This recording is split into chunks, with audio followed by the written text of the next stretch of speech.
Aujourd'hui en France, la santé mentale des étudiants suscite enfin l'attention qu'elle mérite. Mais malgré les progrès, en parler reste encore un défi pour nombre d'entre eux. Le sujet demeure souvent tabou et dans le quotidien universitaire, on en parle trop peu.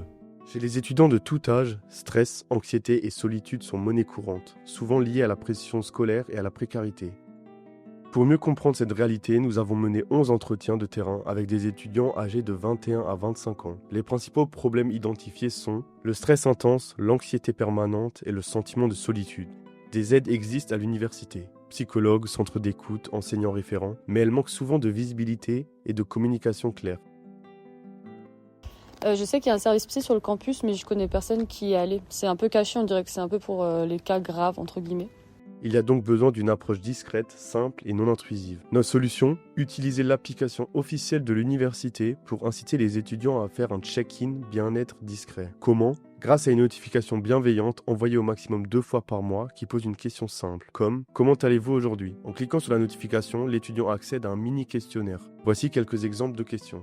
Les réponses se font à l'aide d'emojis allant du plus triste au plus joyeux. Ce format réduit la charge cognitive et facilite l'expression d'émotions sur un sujet sensible. Les réponses restent anonymes et confidentielles. Même si la notification provient de l'application étudiante, les réponses ne sont pas liées au compte personnel. Le système enregistre uniquement des données globales et anonymisées, sans aucune information permettant d'identifier l'étudiant.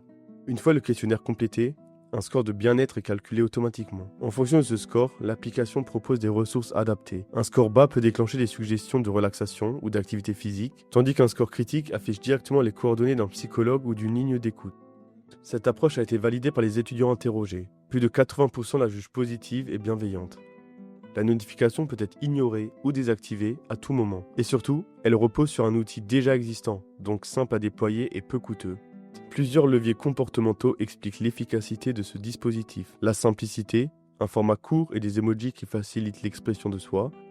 La mise en avant, rendre la question « Comment tu vas ?» visible encourage à y réfléchir. Et enfin, l'adaptabilité. Le système propose uniquement ce qui est pertinent, sans noyer l'utilisateur d'informations inutiles. En résumé, cette notification bien-être est un premier pas concret pour rompre l'isolement des étudiants. Grâce à elle, chacun peut faire un check-in mental en toute discrétion et accéder rapidement à une aide adaptée. Ensemble, faisons de la santé mentale des étudiants une priorité. Construisons des campus plus solidaires. Une simple notification peut faire la différence.